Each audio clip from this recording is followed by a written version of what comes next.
Hola, ¿qué tal? Muy buenas tardes a todos nuestros colegas y amigos que cada semana nos acompañan. Les agradezco mucho también por el favor de su compañía en una emisión más de este nuevo programa de la iniciativa Días de Inspiración, el programa Muchas Voces, un propósito, el buen gobierno corporativo, con la conducción de Giovanna Cárdenas Ramírez. Muy buenas tardes, Giovanna.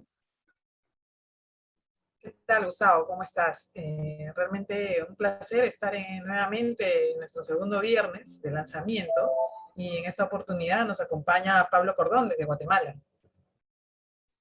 Mucho gusto. Gracias, Giovanna. Gracias, Gustavo. Qué gusto Bienvenido, estar con Pablo. ustedes.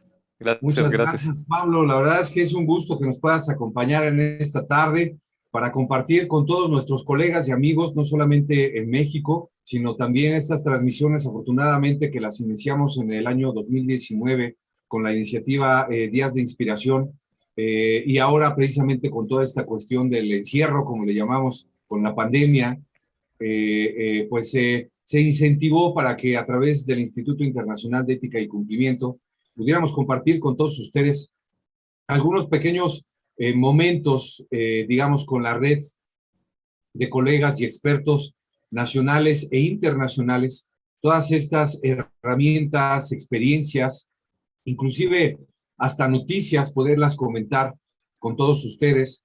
Es un espacio, un foro que hemos abierto como un esfuerzo del Instituto de Ética y Cumplimiento con todos nuestros aliados y colaboradores, inclusive a los cuales también agradezco mucho los patrocinios que hemos tenido a nivel internacional de LexisNexis Risk Solutions y también de Auditool y de Fraud Explorer.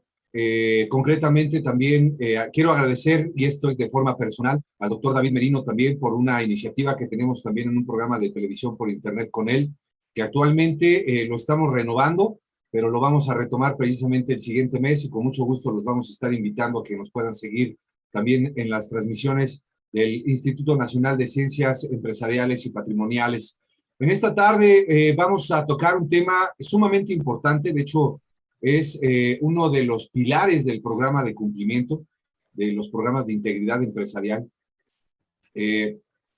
No solamente es la línea de denuncia, sino realmente es todo un sistema de reporte ético. Hay ya herramientas, hay metodologías, muchas precisamente como el ISO que vamos a tocar también en esta tarde, y que por eso nos hemos permitido que nos acompañara esta tarde, y de nuevo agradezco tu presencia al maestro Pablo Cordón, que me voy a permitir también, Pablo, pues bueno, presentarte también con todos nuestros asistentes, amigos y amigos que nos acompañan en nuestras redes sociales a través de nuestra página en Facebook. Concretamente también vamos a hacer la transmisión en YouTube, y también lo vamos a transmitir por nuestro podcast en Spotify. Quiero presentarles a Pablo Cordón Barrientos. Pablo es director de GRC, Platforms de Governance Risk and Compliance, en Éticos Global y Valorum Ethics. Pablo es guatemalteco, de 47 años, es casado, así es de que por favor también mantengamos por ahí nuestra distancia. Es padre también de dos increíbles hijos, estudió administración de empresas y tiene un MBA de la Universidad del Istmo. Durante los últimos 8 años, Pablo se ha especializado en programas anticorrupción, de ética y de cumplimiento. Estudió el programa LPEC de la Ethics Compliance Initiative en Estados Unidos y una formación también completa sobre el principio anticorrupción del Pacto Mundial de la Organización de las Naciones Unidas, entre otros estudios también en la materia. Pablo es cofundador y director de GRC Platforms en Éticos Global, Valorum Ethics, empresa especializada en ayudar a empresas e instituciones en el desarrollo y fortalecimiento de sus programas de ética y cumplimiento. Lideró también Pablo la creación de EthicTel, una línea de denuncia de irregularidades que opera en 18 países de América Latina, y más recientemente en Valor Training, que es una plataforma de gamificación que funciona como el aliado perfecto para hacer que la capacitación sea fácil y divertida. Esto es un término y un concepto muy interesante y te vamos a agradecer también que nos puedas profundizar un poquito más, Pablo. Sin embargo, quiero terminar con tu presentación comentándoles que Pablo también ha sido invitado como profesor en cursos de ética aplicada para maestrías en diversas universidades también y cámaras de negocios, no solamente en Guatemala, sino también en la región. Es parte, un miembro integrante de varias juntas directivas de empresas e instituciones guatemaltecas y también es columnista invitado en varios periódicos y revistas también de la región. Pues un placer, Pablo, que nos hayas acompañado, que nos estés acompañado en esta tarde para hablar precisamente de todos estos temas. Y Giovanna, de hecho, precisamente con, pues no solamente el nombre del programa en cuestión del buen gobierno corporativo, sino que es todo una estructura que se fusiona en diferentes fases para implementar este programa de compliance en las organizaciones. Sí, sí, realmente el espacio que hemos generado es un espacio, yo diría, muy extraordinario de cara a todos los diferentes referentes que nos van a venir a visitar y a compartir sobre todo esa experiencia eh, que han tenido a lo largo de los años en esa implementación de ese buen gobierno corporativo, ¿no? El buen gobierno corporativo realmente, como bien sabemos, es un conjunto pues, de normas, de sistemas, ¿no? Que lo que ayudan es efectivamente a cuidar la salud de la empresa, ¿no? Y como lo definían en el Banco Mundial, el buen gobierno corporativo es un viaje, ¿no? Es un viaje que uno hace a lo largo del tiempo y obviamente ese constantemente está relacionado con una mejora continua, ¿no? Obviamente vemos cada vez que podemos observar los informes de Transparencia Internacional respecto a la corrupción, nos damos con la sorpresa de que la corrupción cada día se incrementa en vez de crecer, ¿no? Entonces los esfuerzos obviamente tienen que duplicarse y triplicarse. Y es así que hoy varios profesionales de distintos países estamos compartiendo este espacio para todos ustedes, para poder de alguna manera compartir esas experiencias y esas buenas prácticas. Y es así que hoy tenemos el honor, realmente estoy muy contenta de poder recibir a Pablo Cordón desde Guatemala y bueno, y darle nuevamente la bienvenida, Pablo. Adelante. Gracias, Giovanna. Pues no hay nada mejor que compartir buenas prácticas, compartir conocimientos útiles para las empresas, porque a la larga, como bien mencionaba, si lo vemos como región latinoamericana, las cosas no van para mejor en temas de corrupción y transparencia. Todo lo contrario, si lo vemos como región americana en el índice de transparencia, nos hemos mantenido igual durante los últimos 3 años, por debajo del promedio, terrible. Entonces, tenemos mucho por hacer. Y estas buenas prácticas que vamos a platicar hoy, y que bueno, el programa en general se trata de eso, de ese compartir, pues seguro va a aportar cosas muy buenas para las empresas. Entonces, me dicen, empezamos con un par de ideas que Sí, les adelante, traigo. adelante. De hecho, el programa, como bien lo hemos denominado y todos hemos de alguna manera coincidido, se llama Muchas Voces, un propósito, ¿no? El buen gobierno corporativo. Y acá estamos todos para sumar y obviamente hoy día poder compartir este espacio con Pablo. Adelante, Pablo. Bueno, muchísimas gracias. Pues bueno, em, realmente el tema de la línea ética es, como bien decía Gustavo, es fundamental para un programa de ética y cumplimiento. Mi socia dice que es comparable a la columna vertebral del ser humano. Sin columna vertebral, un programa de cumplimiento no tiene cómo sostenerse. Entonces, sí, es muy importante tener una línea ética y es muy importante pues asegurar que esta línea cumpla con las expectativas de nuestros grupos de interés, porque de lo contrario la gente no va a reportar.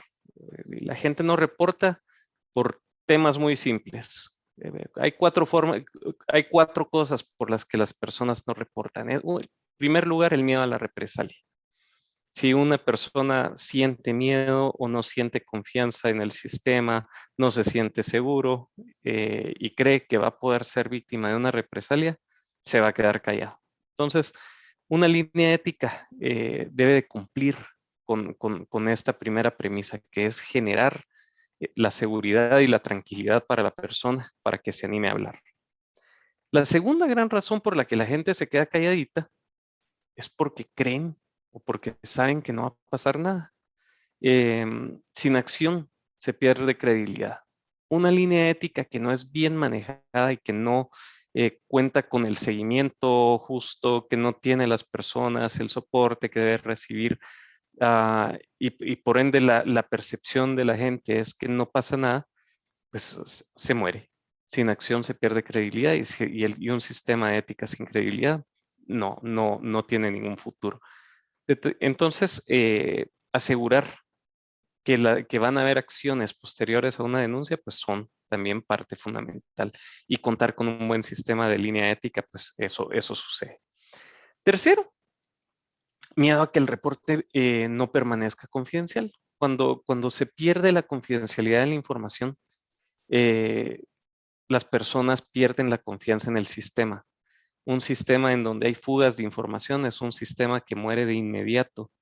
Hemos visto casos nosotros en donde por una falla de una persona, los sistemas pierden total credibilidad y la única forma de volverla a ganar es casi despidiendo a la persona que cometió esa falta, y quitaría el casi. En una oportunidad vi algo así y la única manera en que lograron recuperar la confianza en el sistema fue despidiendo a la persona que cometió la incidencia. Entonces, eh, la gente que está a cargo del mecanismo de ética debe ser gente muy confiable, muy prudente, practicar la prudencia, el valor de la prudencia, quedarse calladito y saber qué decir y cuándo decir. Último punto por la que la gente no denuncia es, bueno, esta es la que más risa da, pero tristemente es cierto, es ser visto como el soplón, ¿verdad? Porque culturalmente se castiga el que habla. El clásico ejemplo que uso para este punto es cuando estábamos en el colegio, cuando estábamos en la escuela, ¿quién era el malo? ¿El que hacía la travesura o el que se lo decía a la profesora? Y así, siempre que hago esta pregunta, todos se ríen a la vez. ¿Por qué razón? Porque todos sabemos que el bueno es el que hacía la travesura y el malo el que le decía a la maestra. Entonces, tenemos culturalmente, y eso no es latinoamericano, eso es global, tenemos culturalmente el problema que se castiga al que se habla. Entonces, crear una cultura de hablar, una cultura de levantar la voz.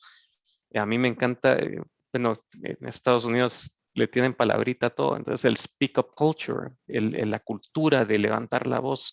eh, una campaña que me encantó, tal vez no era tanto enfocada a temas de ética corporativa, pero más a temas de cultura ciudadana, fue el del Metro de Nueva York, ¿verdad? El see something, say something. Si ves algo, di algo, no te quedes callado, todos dependemos de ti, de que digas las cosas, que digas las cosas. Entonces, la cultura de levantar la voz es importantísima, y para las empresas es fundamental generar esa confianza entre las personas para que dejen de ser vistas como personas malas quienes hablan, ¿verdad?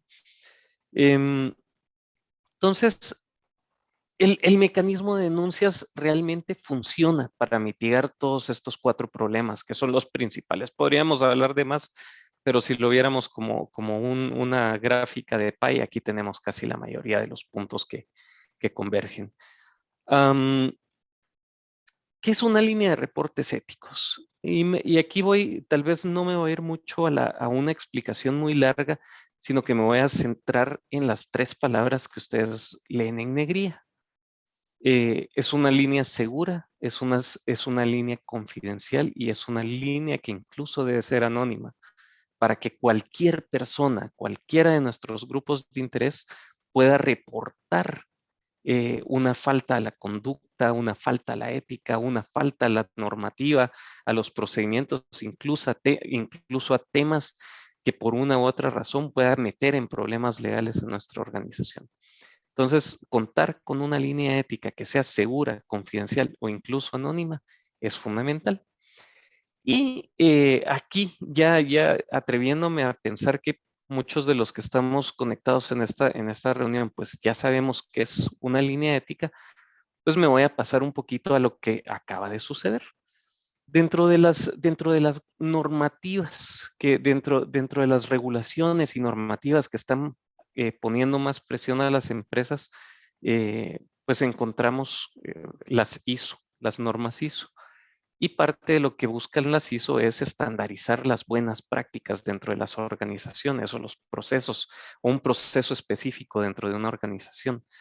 Y recientemente, de hecho hace una semana y media, ya se salió con la ISO 37002.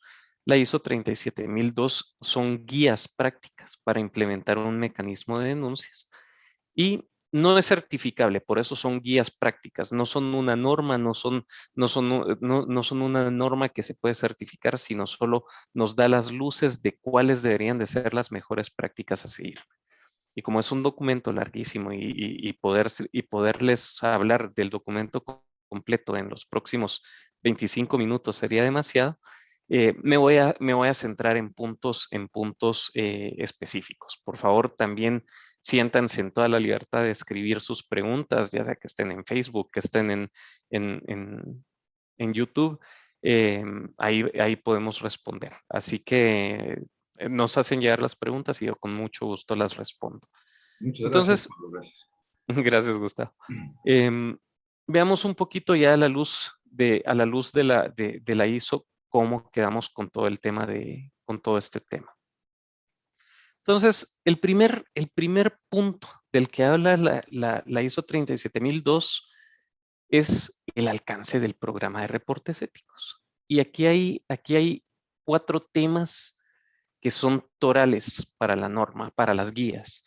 Uno, que tengamos bien definidos los pasos para recibir un reporte ético.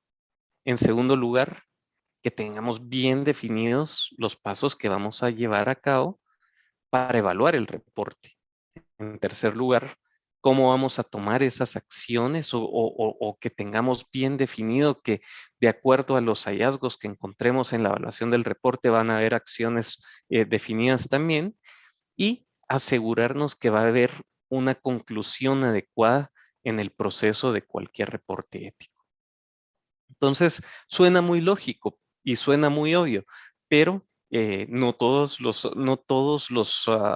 mecanismos garantizan o aseguran el cumplimiento de estos temas. Entonces, esos son los 4 puntos principales que debe tener un programa de reportes éticos y que deberíamos, por eso tiene ahí una mira telescópica, debería ser el objetivo principal a alcanzar. En segundo lugar, de lo que habla estas guías son las referencias o el marco normativo que existe globalmente en torno a los mecanismos de denuncia. ¿Y saben qué me encontré ahí? Nada. En este punto no hay nada. No existen referencias o marcos normativos establecidos para el establecimiento de un mecanismo de reportes. ¿Eso qué me dice? Que hay una carencia. Yo, para serles honesto, creí que iba a haber algo de la ICC, porque ICC tiene algunos manuales donde hace referencia, hay otros de Pacto Global. Estoy segurísimo que, ay, se me fue ahorita el nombre de otras organizaciones, pero he leído varios documentos de distintas organizaciones que hacen referencia a esto. Sin embargo, dentro de ISO 37002 no hacen referencia a nada. Entonces, ¿qué es importante? Que traten de basar sus decisiones en cuanto a la forma en que se va a implementar una línea de reportes, ya sea que esté instalada o que estén pensando instalarla, en el consejo de personas o de organizaciones que ya tengan esta expertise. Entonces, es importante que busquen esas buenas prácticas de expertos, porque a nivel normativo de referencias que nos pueda proporcionar esta ISO, no hay ninguna escrita. En tercer lugar, bueno, los que conocen las normas ISO, pues siempre está la parte de terminología y definiciones. Entonces, este es el tercer punto, pues es una buena práctica. ¿Por qué? Porque lo que nos da es un marco referencial de qué quiere decir tal cosa. Muchas veces, bueno, para alguien hablar de denuncia, si le hablamos, justamente hoy en la mañana estuve en una capacitación donde habían varios abogados y hablábamos, hablar de denuncia entre abogados y en el sector público tiene connotaciones muy fuertes. Hablar de denuncias dentro de una empresa privada donde se tiene un mecanismo de denuncia de años y donde se ha hablado de esto, pues la palabra denuncia no causa tanto choque y se ve como algo más normal, por así decirlo. Entonces, contar con este marco referencial en donde tenemos bien definidas las definiciones y los términos que vamos a usar alrededor de nuestro programa de denuncias o de reportes éticos, siempre es bueno para que todos en la organización hablemos el mismo idioma. En cuarto lugar, hay puntos bien importantes que tenemos que tocar aquí. Y aquí ya entramos al punto 4 y 5 de la norma. Y estos puntos hablan del compromiso de la alta gerencia y del contexto organizacional. Una empresa donde no hay un liderazgo ético fuerte va a ser muy difícil, va a ser muy difícil de poder establecer este tipo de mecanismos.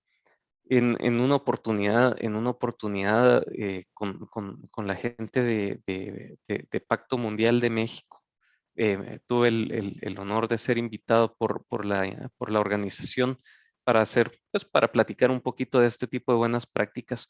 Y justamente uno de sus compatriotas me hacía la pregunta y me decía, mira, ¿qué hago? Porque en mi organización el problema es que el gerente general y los altos mandos de la organización pues tienen la costumbre de dar sobornos, de meterse en temas de corrupción, tienen prácticas poco éticas y aparte en el tema del trato a la gente pues es un poco complicado, por consiguiente se sufren muchos temas de acoso laboral, acoso sexual.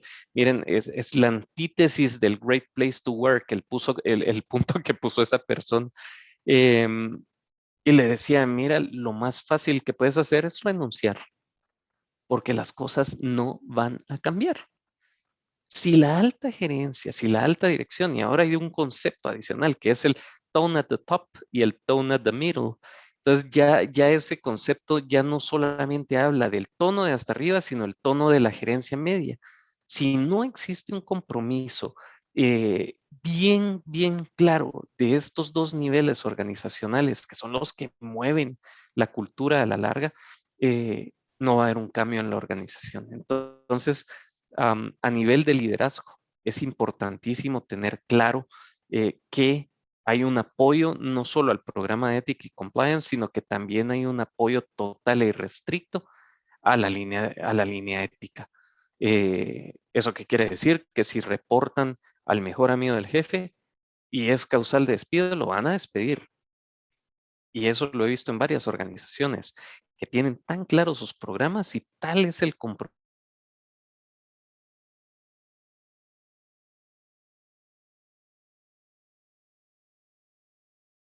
Adelante, Pablo. Gracias.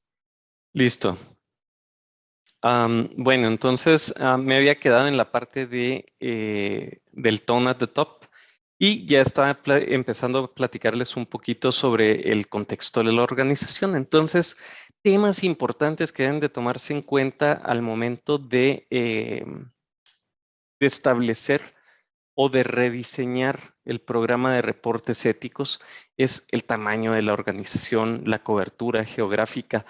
Eso es importantísimo porque, por ejemplo, estoy seguro que es muy distinto hablar con alguien del sur de México que irse al norte a Monterrey. Seguro la cultura de Chiapas es muy diferente a la de Monterrey. Entonces, hablarle a las personas va a ser diferente, el tono con el que se les habla, la forma, incluso las expresiones y en un mismo país. Imagínense que Guatemala, por ejemplo, que es un país que puedo hablar porque soy guatemalteco, que es un país tan pequeño No puedo imaginarme lo que pasa mientras más grandes son los países. Bueno, sí me lo puedo imaginar, pero mientras más grande, más diferencias. Entonces, tener en cuenta ese entorno cultural, pues es importante. Y hablando de cultura, pues tomar en cuenta la cultura de la organización, cómo es por dentro el entorno empresarial, cuáles son los principales grupos de interés de la organización, proveedores, socios estratégicos, cualquier otro tipo de stakeholder que pueda estar amarrado y que sea importante. En fin, esos son temas importantes del contexto de la organización también. Por el otro lado, tenemos que ya comprender a las partes interesadas, ¿verdad? O sea, al hablar de una organización y del contexto de la organización, no solo hablamos de temas de infraestructura, no solo hablamos de temas geográficos, del tamaño de la empresa, sino también cuáles son esas expectativas que tenemos que conocer de nuestras partes interesadas. También definir el alcance, ¿verdad? De la herramienta. Va a ser solo para temas internos, vamos a tomar temas externos de la organización. Nuestro mecanismo de reporte se lo vamos a abrir a nuestros proveedores, a nuestros bancos, se lo vamos a abrir a nuestros clientes. Puede ser también para temas comunitarios o temas de relacionamiento comunitario. En fin, hay muchas cosas que deben de definirse respecto al contexto y sobre qué contexto se va a utilizar. El cuerpo de gobierno que se va a utilizar para manejar todo lo referente al programa y el cuidado que debe tenerse para la asignación de las personas responsables de darle soporte al sistema. Esos son a grandes rasgos los puntos que tienen que ver con contexto y liderazgo de la organización. Como les digo, las guías son bien grandes, pero en estos pocos puntos quise centrarme. Luego, si seguimos sobre las guías, pues ya tenemos la parte de la planificación y de la administración de riesgos, que ya debemos de tomar en cuenta temas que van a ser incluidos como parte de los tipos de denuncia que pueden ser incluidos en nuestro sistema. ¿Por qué? Porque al final de cuentas, esas tipificaciones que escogemos obedecen a una estrategia de mitigación de riesgos, ¿verdad? Dos, asegurar que el sistema provea seguridad. Y ahí sí regresamos a las tres palabritas del principio, ¿verdad? Seguridad, confidencialidad, anonimato. ¿Cómo nos aseguramos que esto se cumpla? Y finalmente, bueno, todos los pasos que deben de seguirse en función a la mejora continua. En séptimo lugar, son 10, así que ya estoy por terminar. No piensen que voy a estar mucho tiempo viendo estos temas, porque también me interesa mucho que podamos platicar con ustedes y podamos conocer sus preguntas. Gracias, Pablo. No, pero adelante, por favor, porque es súper interesante ahorita ver también todo el contenido precisamente de lo que habla esta herramienta, de una metodología, digamos, ya especializada y con toda esta estructura que precisamente podemos ver, la forma como podemos reforzar lo que ya se puede identificar que está implementado en una organización o se puede realmente realizar su implementación pues casi desde cero con todo esto, ¿no? Sí, sí. O sea, si nos vamos a lo que nos puede aportar esta guía, hay temas muy interesantes. Sin embargo, como les decía cuando estábamos revisando el punto 2, aunque se tiene una guía teórica a través de esta ISO 37002, es bien importante también contar con un poquito de acompañamiento para asegurar toda la parte de buenas prácticas que se pueden trasladar. Siguiendo entonces con la idea, ya entramos a la parte del soporte del programa que ya tiene que ver con los recursos y con la capacitación. Al hablar de recursos, no solo estamos hablando de dinero, o sea, tenemos que asegurar que la organización, y ojo, aquí entramos a un tema bien importante. Una organización pequeña, pues asigna un presupuesto pequeño. Seguramente para el tamaño de la organización va a ser relativamente correcto. No piensen que deben de tener un presupuesto del tamaño del que tiene una transnacional, porque seguramente nunca se va a poder implementar un programa así en una empresa pequeña, porque son tan grandes los recursos que le asignan que es imposible para una pyme. Entonces, pensemos en nuestro tamaño. Si nosotros somos una pyme, pensemos en los recursos que como pyme podemos asegurarle al programa y cómo podemos tener la mejor tecnología que pueda haber, la mejor infraestructura, el mejor recurso humano que podamos tener para ello, pero a nuestro nivel, en nuestro tamaño. No nos limitemos a decir, no, es que el cumplimiento y la ética organizacional y estos programas son solo para grandes. No, veámoslo como un tema accesible para todas las empresas y cada quien en su liga. No podemos irnos a las grandes ligas si somos de la liga pequeña. Entonces, pensemos en nuestro tamaño y cómo en nuestro tamaño podemos hacer las cosas bien hechas. Personal con las competencias adecuadas para dar soporte y medir el proyecto. También recursos que aseguren el conocimiento del programa. Miren, esto es interesante porque hay cosas, nosotros cuando empezamos con toda la parte de las ideas de gamificación, ya hablando de un tema que te llamó la atención, Gustavo, cuando nosotros empezamos con gamificación, lo que empezamos utilizando fue juegos de mesa de los que se podían comprar en Comercial Mexicana, es allá, ¿verdad? ¿O cómo se llama ahora? Em, utilizábamos cualquier tipo de juego de mesa y eso le hacíamos adaptaciones. Entonces, no piensen que al hablar de recursos que aseguren conocimiento y que podamos ludificar conceptos y todo, se tienen que gastar millones. Pueden hacer tarjetitas en la computadora, imprimirlas, plastificarlas, crear un juego de cartas así fácil, una cosa de seguir un camino. En fin, se pueden hacer muchas cosas sin necesidad de gastarse una fortuna. Entonces, eso es súper importante. Em, Finalmente, pues toda la parte de capacitación para los líderes del proyecto es importantísimo también, porque los líderes del proyecto son los que le van a dar continuidad, perdón, y vida al proyecto en el largo plazo. Y finalmente, ya había dicho casi último, pero sí el mero último, pues la parte de documentación, porque al hablar de documentación es crear, actualizar y tener un buen control de todos los documentos asociados al programa, ¿verdad? Crear los manualitos. No piensen tampoco en algo complicado, algo sencillo, pero que asegure la continuidad del proyecto a lo largo del tiempo.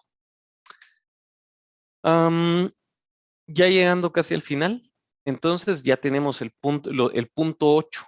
El punto 8 se divide en varias partes. Uno, la planificación. ¿Cómo vamos a planificar para anticiparnos a la recepción de reportes? Es decir, tener claros todos los pasos que vamos a seguir para implementar nuestro mecanismo y para que se mantenga con vida. Y en segundo lugar, las formas en las que las personas van a poner un reporte. Al hablar de mecanismos de reporte, debemos de asegurar por lo menos 3.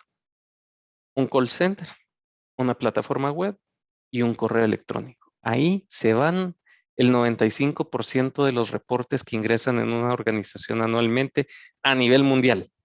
Entonces, contar con esos 3 recursos es fundamental. Ahí es donde también hace más sentido todo lo referente a tercerizar. Bueno, el 8.3 y 8.4 ya hablan de la recepción de casos, ¿verdad? Asegurarnos de tener un aviso eficiente de un caso recibido. En segundo lugar, bueno, cómo se va a investigar un caso, qué se van a hacer, cuáles son los pasos a seguir.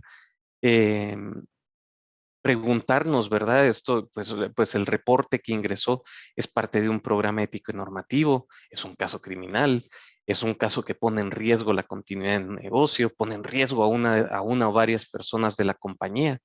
Recuerdo una vez ingresó un caso y nos dicen, mire, si no despiden para el viernes al fulano, lo vamos a matar. Por supuesto, se nos levantaron 20 banderas rojas ahí cuando recibimos el caso, notificamos a la compañía, ellos tomaron acciones inmediatas y bueno, yo ya no sé qué pasó después de haber hecho la notificación y de levantar todas las banderas, pero ese tipo de situaciones son importantes de evaluar cuando se recibe un caso ético. Dos, las acciones, ¿verdad? ¿Qué acciones vamos a tomar durante la investigación? ¿Cómo vamos a recopilar pruebas, las entrevistas? En fin, contar con toda la información para poder resolver. Y ahí viene la última parte, ¿verdad? El análisis y resolución de casos, ¿verdad? ¿Cómo vamos a hacer eso? Y eso es con toda la evidencia que recabamos durante una investigación. Eh, Aquí no me quiero ir sin un apunte que es importantísimo y es la responsabilidad del comité de ética o el comité disciplinario o como se le llame al comité que evalúa y recibe las denuncias. Cada organización le pone su nombre. Eh, Acuérdense del principio de presunción de inocencia. Un reporte que ingresa no necesariamente tiene que ser considerado como un tema, es que es un acosador sexual, despídanlo. No, hay que investigar y tenemos que probar que las cosas son así. El comité tiene una responsabilidad muy fuerte. Em, y finalmente, pues bueno, ya recibimos el reporte, lo investigamos, lo analizamos, lo resolvimos. Bueno, generar un plan de remediación.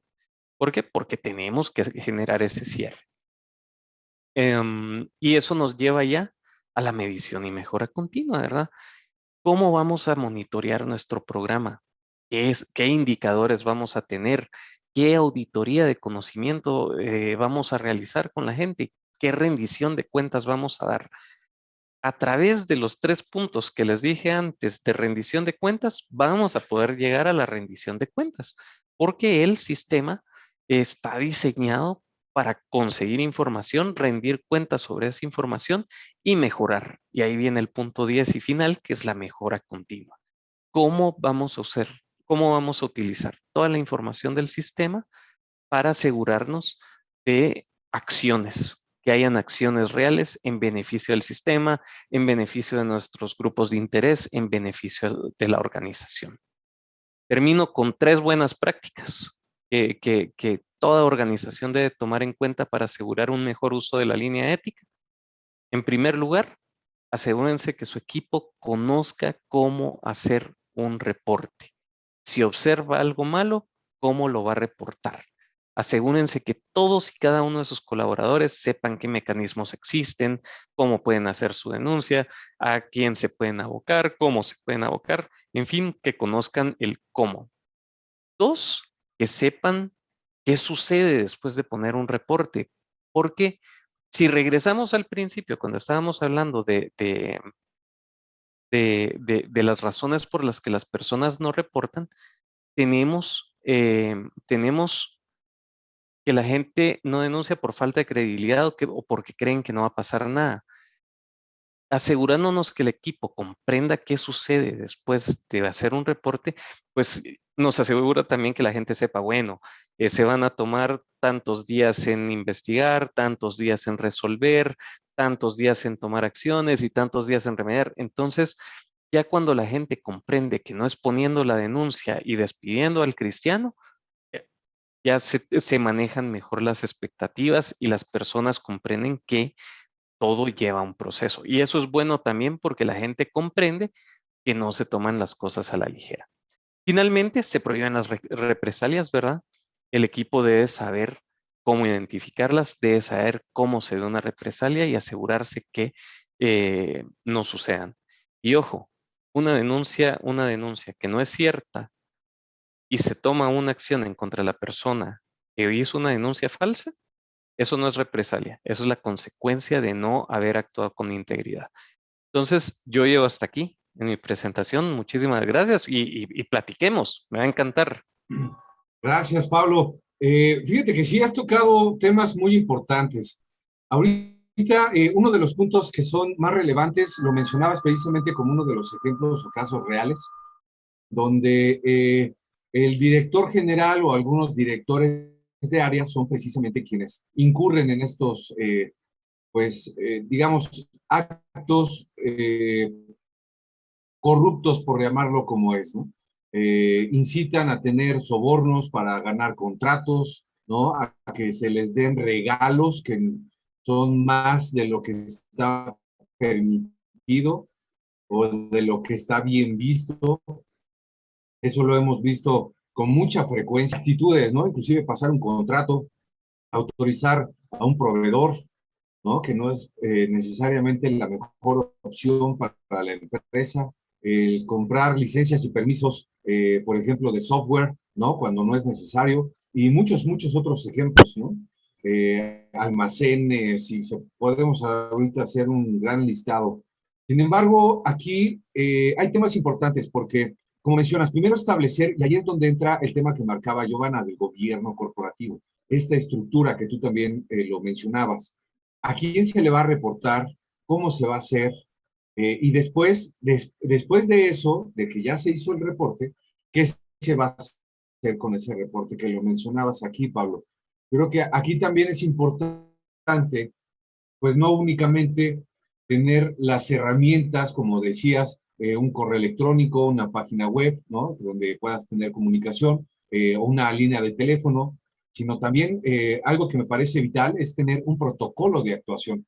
¿Cómo va a actuar la compañía, no? Entonces, sobre eso es precisamente cómo está estructurada una línea de denuncia. No es solamente tener los recursos, ¿no? Sino realmente implementar, capacitar a las personas, porque si no puede salir contraproducente. Y lo hemos visto con muchos ejemplos, ¿no? Totalmente. La estructura es clave, por eso es fundamental la planificación, darle los alcances, establecer quiénes van a ser las personas responsables, establecer los procesos. Y ojo, no quiero que suene tampoco todo tan complicado como para espantar a una organización hacerlo. O sea, se pueden hacer las cosas, por eso insistía, si tu compañía es pequeña, pues actúa de acuerdo al tamaño de tu compañía. Entonces, si tu compañía es pequeña, también no vas a estar sujeto a todas las regulaciones que está sujeta la transnacional. Eh, es seguro que vas a poder actuar conforme a tu tamaño y creciendo adecuadamente. Y hablando de crecer, este tipo de programas te facilitan crecer con más orden. Y eso es beneficioso para las empresas porque al final de cuentas el crecimiento es doloroso y muchas veces costoso. Entonces, tener un buen gobierno desde que seas pequeño facilita el crecimiento ordenado y que a la larga pues le ahorra muchos costos a las empresas, ¿verdad? De hecho, si me permites, Gustavo, de cara a lo que ustedes están comentando, efectivamente, ¿no? Muchas veces se ha pensado que el buen gobierno corporativo es para las grandes corporaciones, ¿no?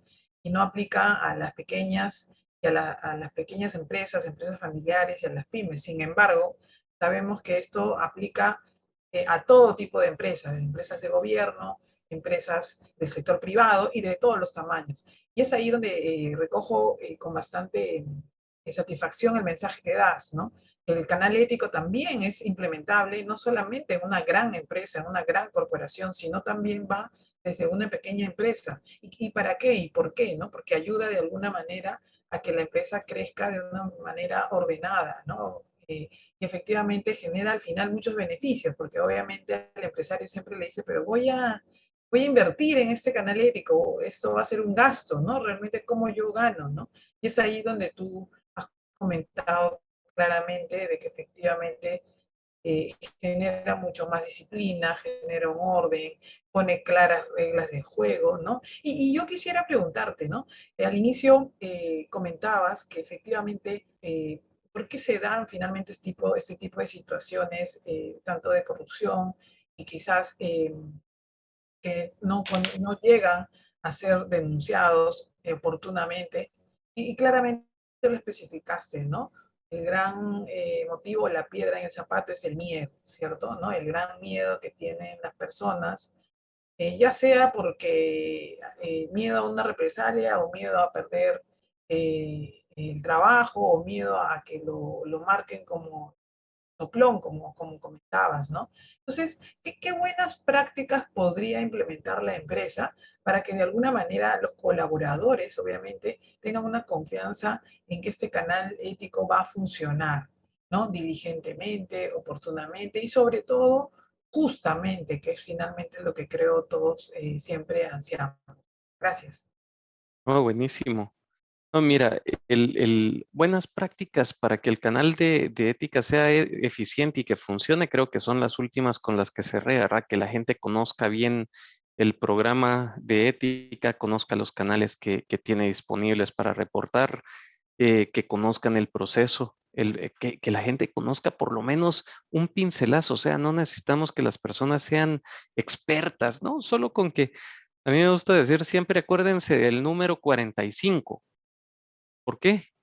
Porque 45 es el número promedio de días que toma globalmente una investigación. Entonces, una investigación y resolución de un caso ético. Entonces, decirle a la gente, miren, el proceso se compone en que tú pones la denuncia, nosotros la recibimos, la asignamos, la investigamos, la discutimos, la resolvemos y la cerramos. Y piensa que se va a tardar 45 días. Entonces la gente ya dice, va, esta cosa no es de un día para el otro. Y ya comprenden que hay un proceso adecuado y que está en movimiento. Hay veces que según el caso, pues puede haber un caso sencillo de me gritó mi jefe y siempre te grita, no es la primera vez. Ya con el jefe vos le gritaste a ese fulano. Sí, fíjate que ese día se murió mi abuela, me vino a hacer preguntas tontas y reventé y le dije todo lo que no debía decirle. ¿Qué pasa? Ven, es que se quejó de ti en la línea ética. Bueno, disculpémonos y si fue público, pues yo me disculpo públicamente, pero no es mi costumbre, ustedes me conocen. Bueno, hay que saber que no, hay casos que se van a resolver rapidísimo.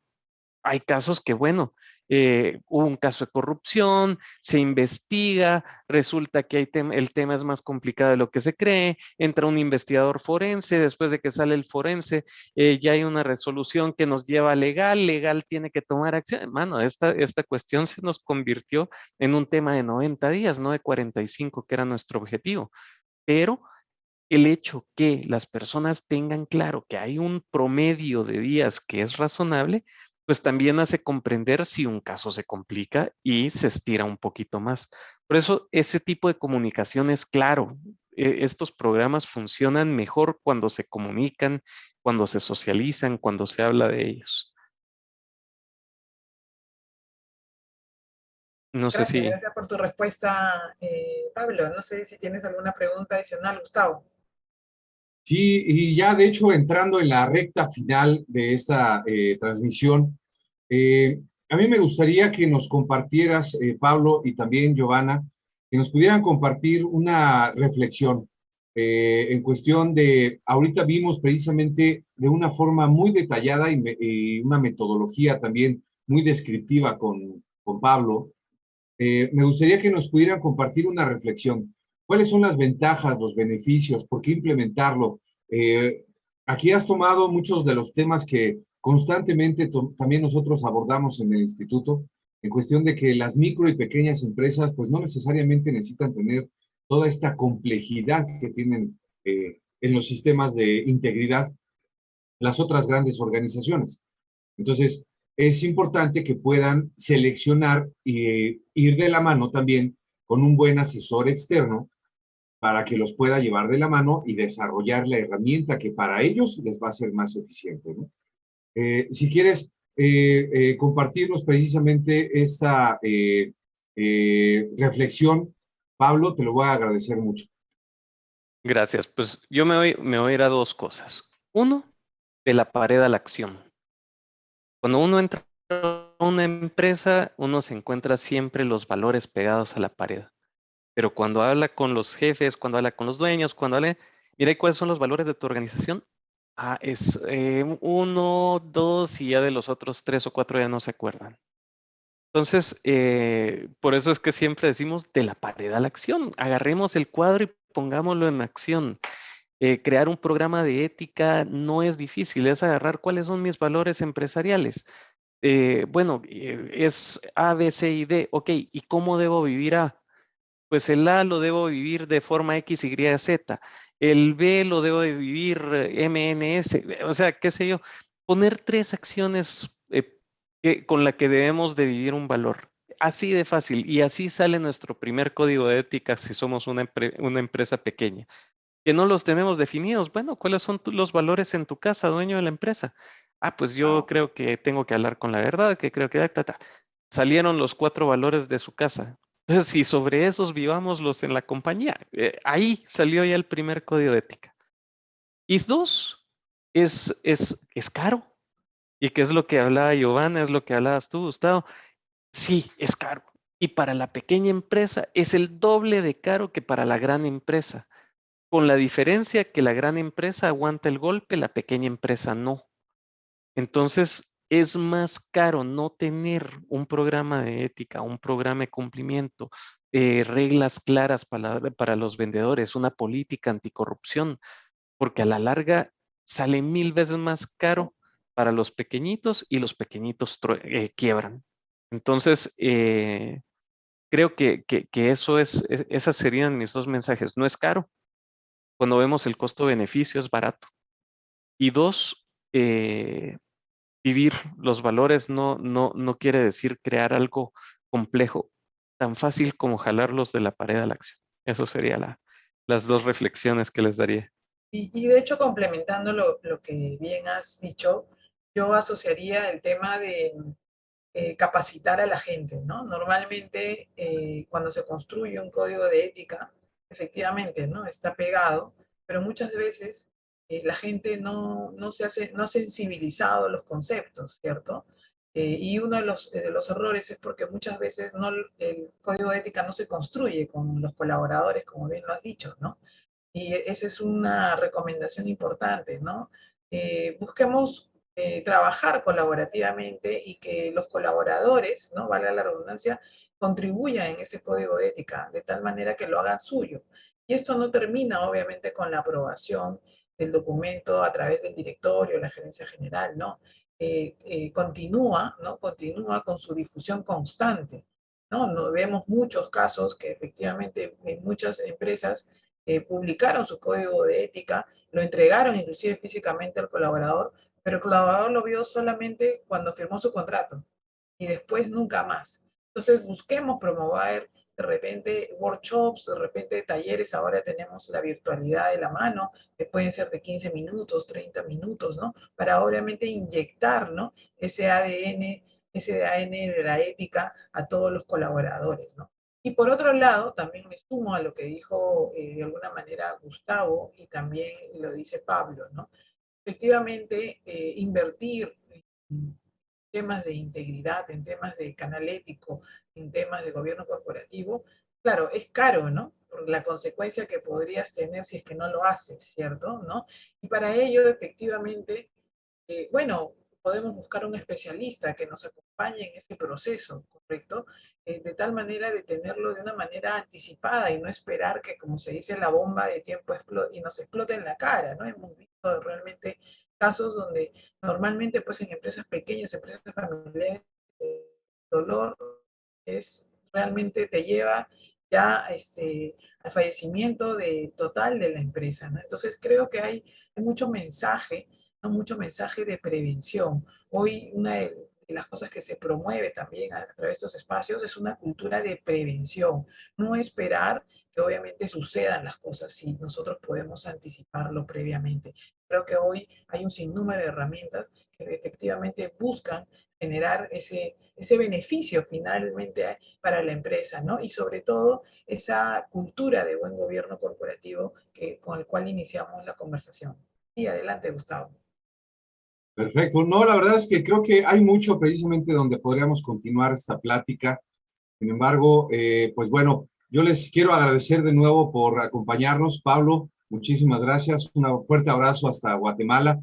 Giovanna, también un privilegio también que te pueda acompañar ahorita en estas primeras transmisiones, en este programa. Y a todos nuestros colegas y amigos que nos siguen en las redes sociales, les agradezco mucho también su compañía. Y los esperamos la próxima semana también en este programa. Muchas voces, un propósito, el buen gobierno corporativo. Muchísimas gracias y hasta la próxima semana. Muchas gracias, Nos vemos. Gustavo. Gracias, Giovanna.